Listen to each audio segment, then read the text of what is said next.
મારું નામ છે આશિકાબેન મહેશ કુમાર પટેલ। હું ધોરણ 7માં અભ્યાસ કરું છું। આજે હું તમને આપણો દેશ ભારત વિશે કહેવા માંગુ છું। આપણા દેશનું નામ ભારત છે। ભારતની સંસ્કૃતિ અતિ પ્રાચીન છે। ભારતની ત્રણેય બાજુ સમુદ્ર આવેલું છે।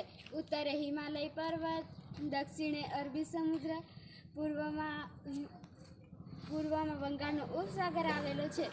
આપણા દેશમાં મહાત્મા ગાંધીજી, સરદાર વલ્લભભાઈ પટેલ જેવા મહાપુરુષો પણ થઈ ગયા છે। આપણા દેશમાં તાજમહેલ, કુતુબ મિનાર, લાલ કિલ્લો જેવા જોવાલાયક સ્થળો આવેલા છે। આપણા દેશ ભારતમાં અનેક જાતિ અને ધર્મ ધરાવતા લોકો રહે છે।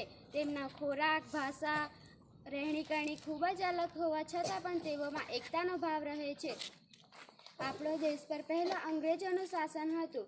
આપણા દેશના મહાન પુરુષો બદલ આપણો દેશ 15મી ઓગસ્ટ 1947ના દિવસે આઝાદ થયો।